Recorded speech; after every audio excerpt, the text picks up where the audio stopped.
Hello, everybody. Welcome. I'm just going to wait a couple more minutes to give everybody a chance to join in. But thank you so much for tuning in. We'll get started in just a moment.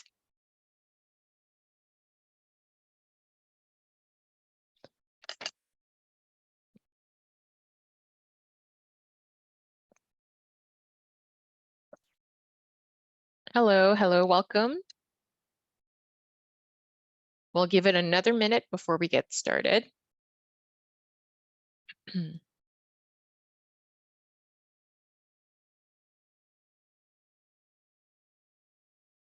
the meantime, feel free to introduce yourselves in the chat. We'd love to know where everyone's tuning from. I'm from Toronto, so I'm on Eastern Standard Time currently.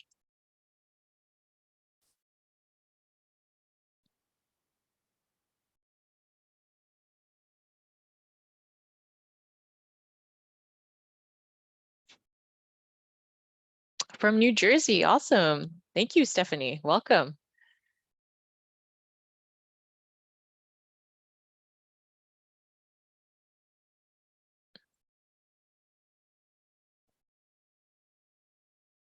Oh, got Roxanne from Ontario, from Brampton.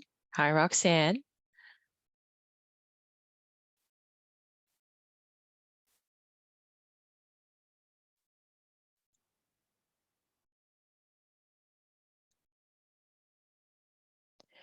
Okay, well, I don't want to take too much of your evening or your afternoon, wherever you're tuning from. But today is just going to be a very short webinar to introduce you to some of the new features you can anticipate for the month of May when it comes to SpacesEDU. The new release is set for May 31st, so that's in about a week. So anything that you see currently will not be available in your accounts just yet. So you'll have to wait another week for that.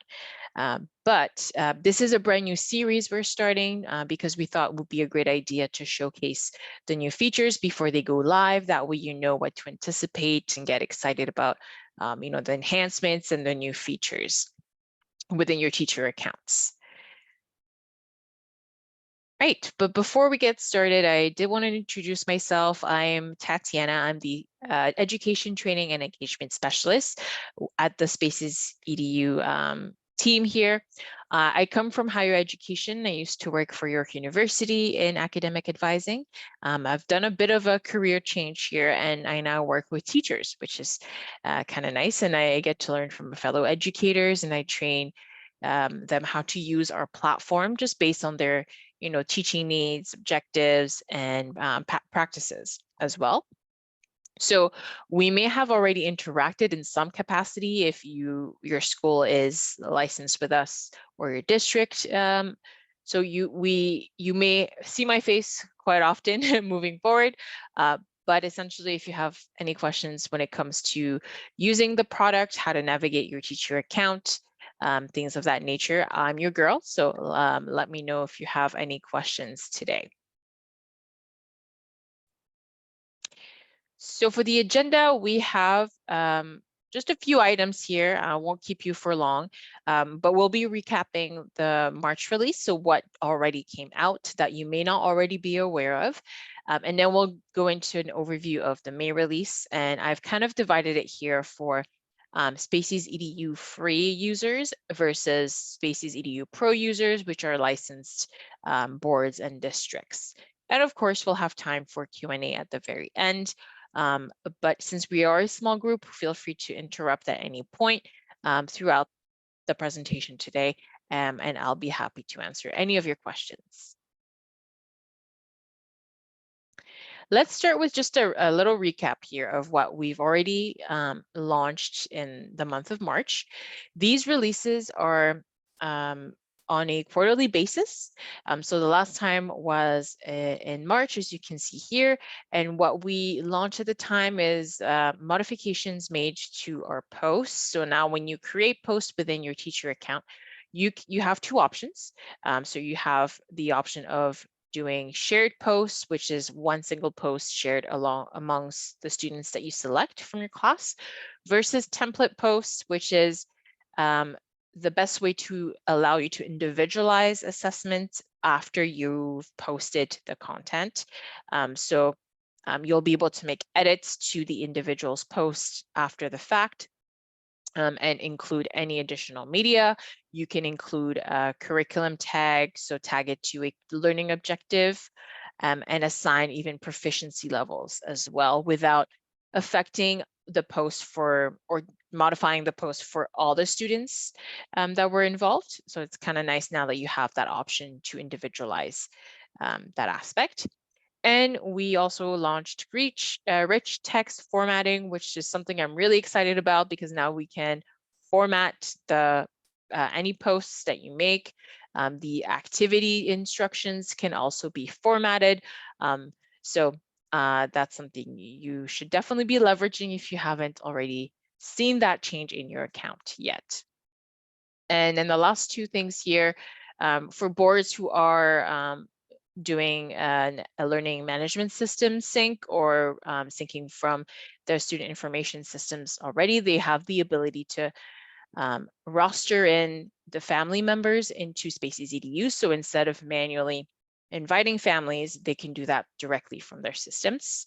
And finally, we were able to change the way that student names were displayed on SpacesEDU on the list on the left-hand side. And I know this was a common request that we received from educators, is to have that sorted by last name. So now you may have already noticed that the last names are displayed first. As for the upcoming release, as I mentioned, scheduled for May 31st, we have quite a few items here to go through. Most of these enhancements and new features affect teacher users. However, there are two items here that concern families and students that I did want to highlight first. We have the all work feed that affect students and only students have access to. And I'll dive into a little bit deeper into what that feature looks like for students. And secondly, we have now the ability to give activity instructions access to families. And again, I'll dive into that a little bit after we go through all of these items. But so we have an update to the reporting space. You'll be able to assign proficiencies for areas of learning, and also be able to customize the branding of the reporting space with a logo and a reference image, which will then make a really nice report for you that you can download PDF format. And you'll be able to customize the space card, so how the spaces appear in the Spaces tab. And also, when you're copying posts, you'll be able to include existing curriculum tags on those copy posts. And the final two here, there's been a change to the curriculum tags dialog when it opens up. If you've already selected curriculum tags, they will show up at the top. And the most exciting update here is the activity overhaul. This is something that our product team has been working really hard on. And this is, again, based on all the feedback that we received from educators. So we really just sat down and sometimes might have been a focus group and conducted interviews to ask what would make sense in terms of a workflow, and how could we potentially reduce the number of clicks involved with activities, especially from a teacher-driven, workflow and perspective. That was a big request that we were getting from educators. And I think this is something we've achieved with this new release, and we would love your feedback on that once that becomes available. So definitely take some notes as you're trying these new features out next week, and let us know what you think. Let's go through the SpacesEDU free updates. The first one being the access to activity instructions for families. Currently, families don't see the instructions that you include in the activity. They only see the published submission. So sometimes that does lack context from the family's perspective if there's no additional description involved in the comment section from the teacher or within the submission itself. So this will be kind of nice for families to be able to click onto the name, the activity title up top, and then it will take them to the criteria, and they'll know what the success criteria might have been and what was expected of their student. As for the curriculum tag dialog, so this is the window here that appears when you go to tag a post. Any curriculum tags that have been selected will now appear at the top, which is awesome. That means you don't have to scroll through the curriculum tag sets. Here, you can simply update the curriculum tag, the proficiency levels at the very top. So that means you can do that task really quickly. You can even update or assign new proficiency levels to your students. So that is also something I'm really excited about because now all of that is accessible at the very top. And again, on the topic of curriculum tags, currently when teachers copy a post, the applied curriculum tags are not included in the copied posts. So by popular demand, our product team is addressing this request in this new release. An update will be implemented to automatically include curriculum tags from the original post in the copied posts. So this update will make it easier for teachers to showcase student growth when updating assessment data.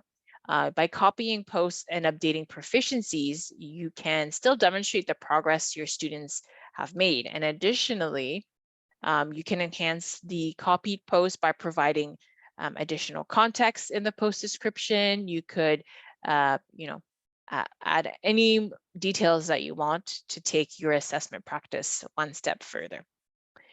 However, it's important to note that previously assigned proficiencies, so the proficiency levels, will not be included in the copied posts. So you will have to update the proficiencies manually when you're creating these copied posts.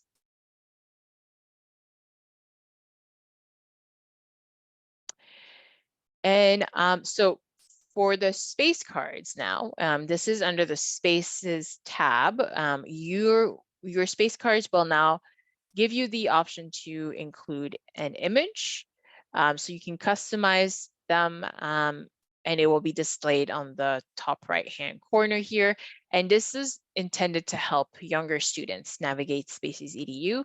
Maybe they're not, they don't know how to read yet, or they're not strong readers to begin with, so they will be able to easily identify each space and the objective of each space based on the card that you choose.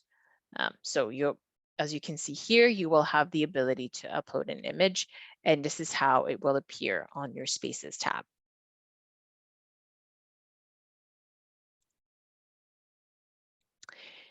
And now for the update or the overhaul, I should say, because it will look completely different than what it currently looks like at the moment. But the activity workflow is getting an overhaul, and you can expect reduced clicks. You'll be able to easily review all student submissions in one screen. You can add evidence of learning on behalf of your students and add feedback and assessment for each student. Like I said, in one screen, which is exciting. And by clicking on Save Next, you'll be able to move on to the next student on your list. And this reduces the number of clicks from 11 to 2 for each activity submission, believe it or not.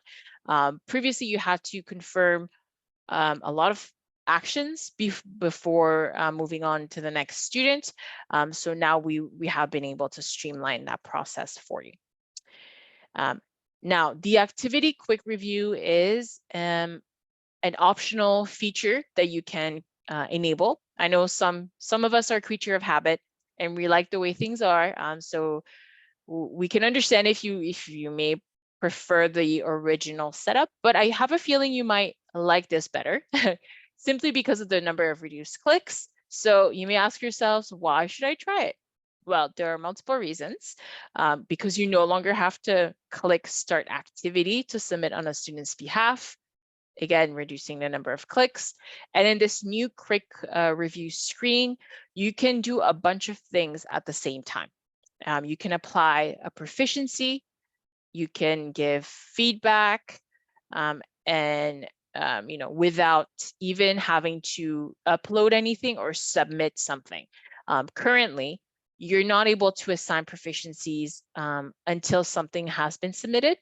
So this is nice because if, for example, you're watching students doing a presentation that's tied to the activity, you can already assess them ahead of time before they submit any additional content. And it's also great for like on-the-go assessment as well. And curriculum tags are more accessible in this new view. You can easily see them on the top here, top right, and quickly just select your proficiency level accordingly, instead of in the past having to click on the curriculum tag itself to open up a dialog, so the new window, and then doing more clicks, etc.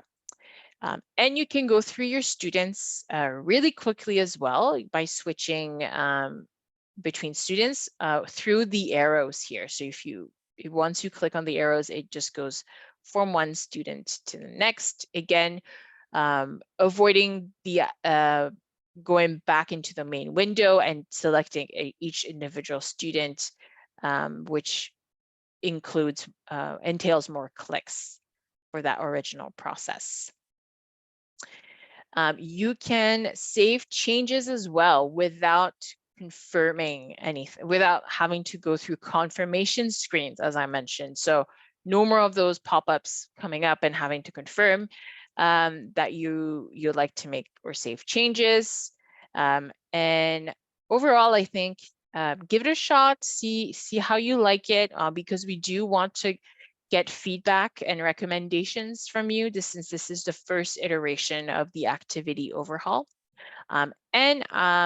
As I mentioned, you can easily switch back to the original workflow if you don't want to adopt this new one just yet. We are giving our teachers the flexibility for now to just ease into this activity overhaul. As for SpacesEDU Pro features and updates, just a thing to note here, this is for licensed boards and districts. And some of our independent schools are also licensed. So this is something you may have to confirm with your school lead if you have access to these features. So earlier I mentioned that students were getting an all work feed. Currently, once a teacher archives a class, the content is no longer accessible to students. However, with the all work feed, students now have access to all of the evidence of learning they've captured over the years. They can easily see their growth over time by scrolling, and filtering through their entire body of work across all classes and SpacesEDU. And with the first iteration or the first version of the all work feed, it will be only read only. So it will just be a way to what's it called? Like document the body of work and not necessarily interact with it. So just something to bear in mind here. And within the reporting space, which is our visual report card, or I like to call it a summative portfolio as well. Now, schools and districts who are making use of the reporting add-ons available within the SpacesEDU Pro license will be able to brand their reporting space by including a logo, as you can see here, and a reference image to support prescribed reporting order and policies. So this is an example for British Columbia. And I have a logo here and also have the proficiency scale available for additional context. But this is essentially what it would look like once you've customized it yourselves. Yeah. Furthermore, with the reporting space, we are going to also have proficiencies available for the areas of learning. Areas of learning can include anything that you want, so you can customize this by subject. It can include attendance, strengths, next steps, areas of improvement. Whatever you want to have as a category, you can set that up yourselves in the back end, and then assign a proficiency level, as you can see here, for each of the areas of learning. And this is how it will appear on the report itself once you download it as a PDF as well. So that's kind of nice. As a teacher, I can assign proficiencies, just a general proficiency for the areas of learning. And that kind of wraps up the introduction or presentation of the new features for the May release. If you have any questions, I'll pause here and let you all submit them through the chat. We can go through that. In the meantime, what I'll do is kind of show you where you can find resources for these new features and these enhancements once they become available. I know it'll be kind of a learning curve for some, which we can appreciate. And we will have available resources for any updates. That's what we usually do. So if we head on over to SpacesEDU.com, and we have the resources section here on the menu. If you click on all resources, it will take you to a brand new website. This is really exciting revamp that we've done here for the resources website because you now have the ability to filter. There are a bunch of options. You can filter by account type, category, even grades, which is kind of nice. Sometimes, we may be looking for specific level, subject, and additional tags. But the one category here that I did want to point out that might end up being useful come May 31st is the video tutorials. So if I click on that, I will show you here. We have a bunch of, you could call them micro learning videos in a sense, because they do highlight specific features and actions you can take from your SpacesEDU account. So the new updates will be added to here, and you can learn as you go and watch it on your own time. And feel free to also just explore the other features on here as well and watch all the other videos available. Stephanie, thank you so much for your feedback. Yes, so if you are a brand new SpacesEDU user, what I'll do, I'll take note of that actually and send you our previous recorded webinars for your first class with SpacesEDU, which goes over the steps that are required to get you started on the right foot. However, there is one guide that I would recommend kind of sifting through as you get started, and that is something here you can find under the guides section, and we can filter maybe to teacher as well. And it would be the teacher guide to getting started with SpacesEDU. You can download it on here. So as you can see, this is a very comprehensive guide. It goes over the 5 easy onboarding steps. And also, if you're needing some inspiration, ideas on how to generate engagement with your students through your first post as a teacher on SpacesEDU. But as I mentioned, I will also send you the recorded webinars, so just as a complimentary resource. But there are other guides as well not just for teachers. If we look at all the guides here, there are some for families as well, which I would recommend to introduce families to the platform. And we also have a student guide just to go through the student account as well. Yeah, you're very welcome. And while we're on the topic of resources, if I go back into the main page here, feel free to also look at our help center. This is the best way to get help during offline hours.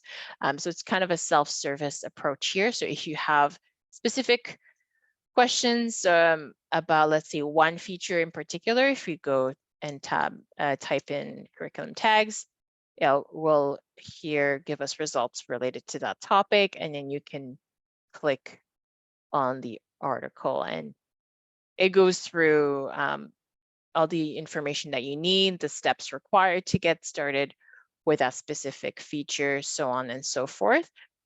And you can even, if you go back to the top here, this section here is how things are categorized. So if you go to the subfolders, that's another great way to also see relevant articles. Here we have relevant articles pertaining to curriculum tags. If you want to even go more, general, you can go to assessment, and it will give you anything that's related to assessment under here as well. Of course, and from your teacher account as well, whether you're logged into your account or you're here on the SpacesEDU Help Center, you will see a chat dialog here, the bottom left, sorry. So you can easily just send a message directly to the team to get some help as well.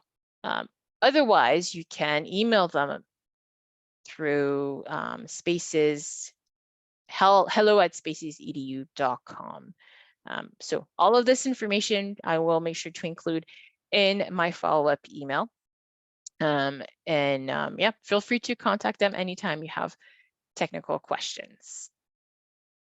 You can also connect with us after today on social media. You can follow us on Twitter, but I would highly recommend joining our SpacesEDU Facebook community. That's where all our educators share their their practices, their best tips and tricks when it comes to SpacesEDU. So a great community of practice that I would highly recommend. And we also have a podcast called Competencies Without a Classroom. You can find us on YouTube as well. That's where we have other useful resources too.